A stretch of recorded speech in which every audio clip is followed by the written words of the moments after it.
Ayun,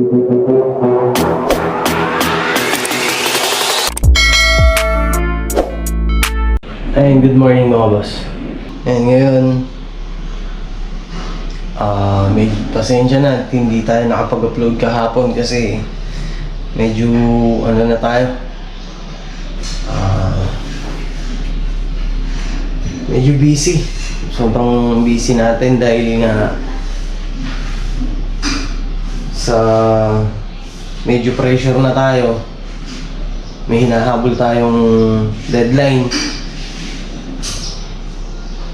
Tapos sabay pa yung palinis natin dito sa baba dahil nga hindi na tayo makakilos.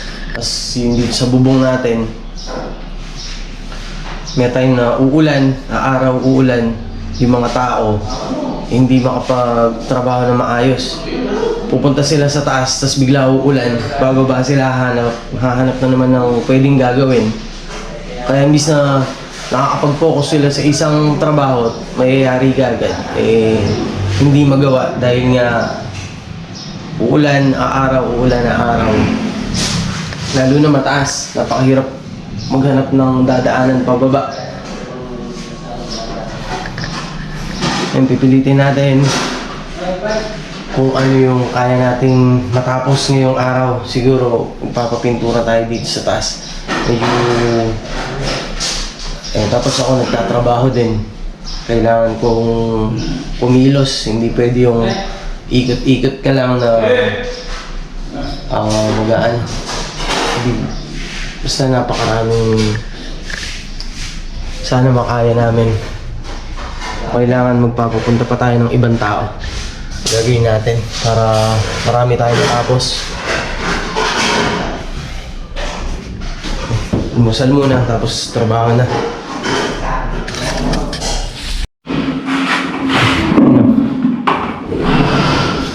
Yung kulay na gusto nila Ma'am Ray, check tayo.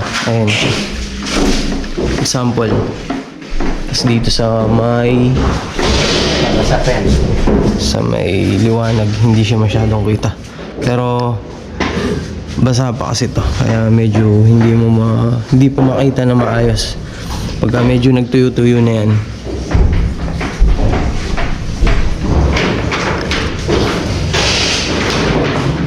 hindi siya kita kasi may kulay na yan. Hindi lang halata dahil nga nakulayan na namin kagabi. Kung walang ginagawa, kagad kinulayan ko na siya. Yung kulay nito is nandito. And tas ayun, medyo maano lang sa cellphone kasi nasa cellphone nga lang siya. Ayan. Kumikintab dito sa cellphone, pero ito yung kulay niyan. Nalasa?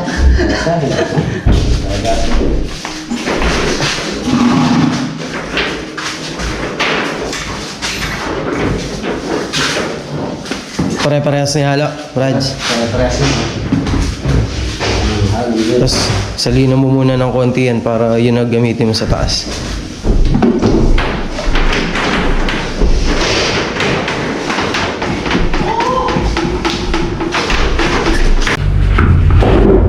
Yun o. Ito yung kulay niya. Yan yung kulay na.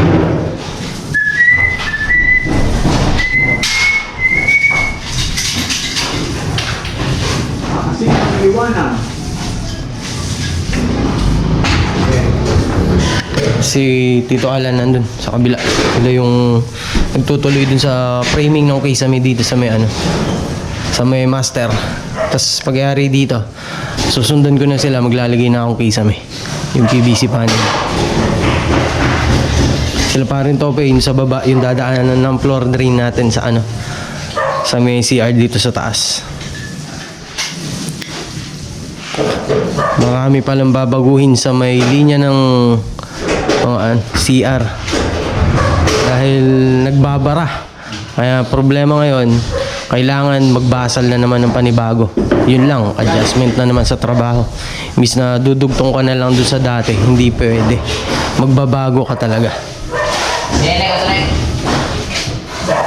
Sige.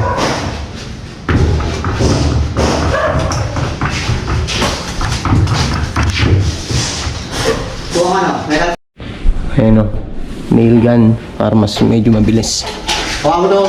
Ito yun, hawakan mo yun o. Para hindi nalalaglag. Yan.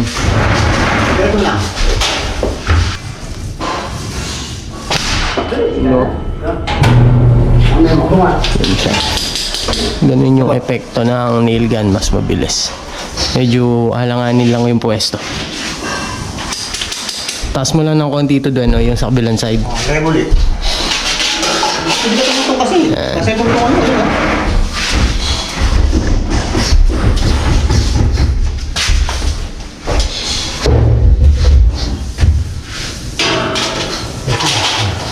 Ano?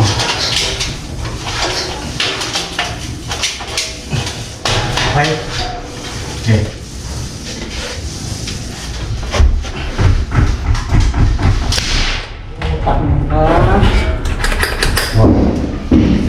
Next, attraction.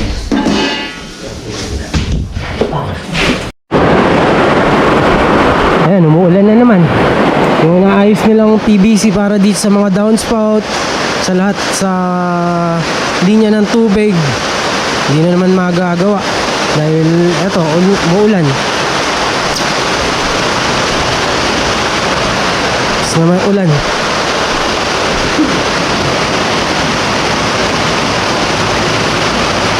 Ayan, eto, sa downspout natin yan, kabilaan. Meron din dito. Galing yan sa bubong. Ngayon, umuulan. Nakakonect na siya rito hanggang dun sa may baba. Magko-connect na lang tayo papunta dun sa catch basing sa harap. Kaya lang, umulan. Basa na naman. Sana tumigil para maituloy na nila tong ginagawang para sa PVC natin. Floor drain, okay na. Sa bowl, lavatory, meron pa dyan.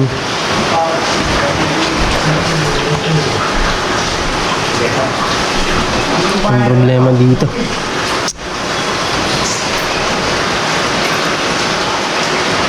Sa ginagawa na natin yung para sa mga PVC, para dito sa master bedroom, PVC panel. Naglagay tayong additional support para sa mga ilaw and mga center light, drop light. Dito mga ano lang to, pin light. Oh, ayun o. Ito ilalapat na yun sa master bedroom na pinto natin. Sige, sa ilalim mo hawakan. Yan, para hindi ka mahirapan. Medyo mabigat nga lang siya kasi pinagawa na natin ng puro. Dapat dito plus door lang. Mas maganda na yung purong kahoy. Basta makuha yung design na gusto nila, ma'am. Kasi ito, nagsisimula na rin tayo sa PVC panel. Nakaditaw na rin yung mga ano, mga abang sa ilaw natin. Ayan, tsaka ito, di ba, babawasan nyo rin to. Babawasan pa ng konti yan eh. Ito, mayayari ngayon to, itong master bedroom na to. Mayayari natin ngayon yan. Then tapos, di pa tayo sa kabila. Doon mo muna lagay yung lona, sa kabila. Yun o, umuulan pa rin. Hindi makapagtrabaho na naman sa ano, sa mga daanan ng tubig.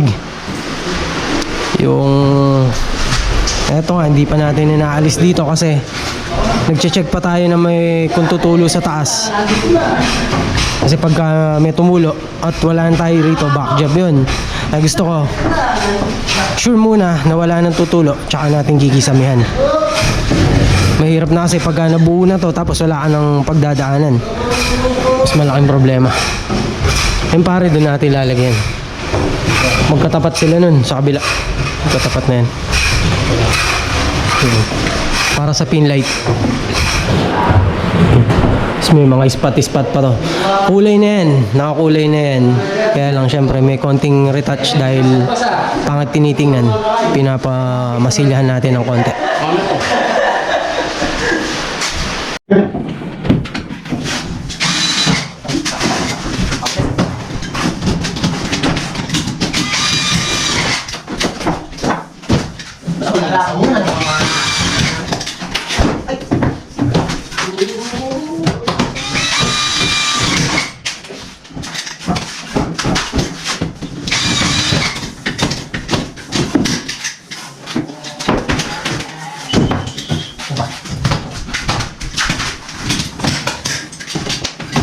Hindi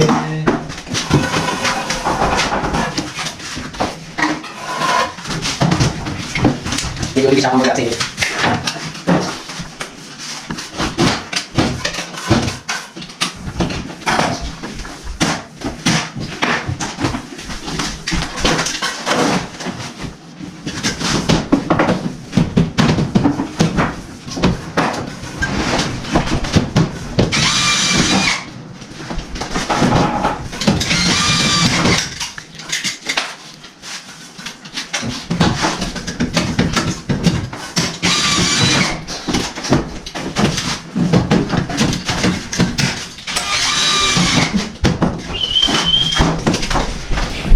Ayun na. Pinaka-gilid na lang. Yun na lang ilalagay. Tapos yun, dito sa portion na yan. Kasi naglalagay sila ng pinto kanina. Eh, hindi kami makakilos doon. O, ngayon ito na lang. Tapos yun, pinapa-repair pa natin kasi medyo nakabali siya. Kaya ngayon, i-re-repair. Medyo malalim nga lang yun. Sobra. 3 inches yata yung lalim nun, yung hinahabol na palitada dun. Kanina pa yan, hanggang ngayon hindi pa natutuyo. Kasi medyo maano yung panahon, umuulan. Kasi ito, flat ulit yan. Kasi may konting retouch. Pare, 20. Pin light. 20. Parehas naman. Ito, master bedroom. Sure na wala na siyang diferensya sa bubong. Kaya sinara na natin.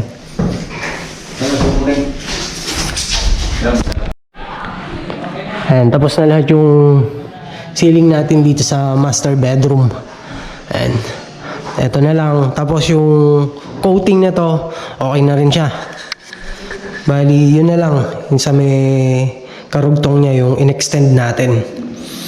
Ayun nga, medyo nag-overtime na tayo para mapayari natin itong Tapos ako, may ginawa dun sa may CR para sa mga daanan ng yung sa electrical niya. Kasi hindi tayo makasabay sa kanila dun. May ginagawa rin sila.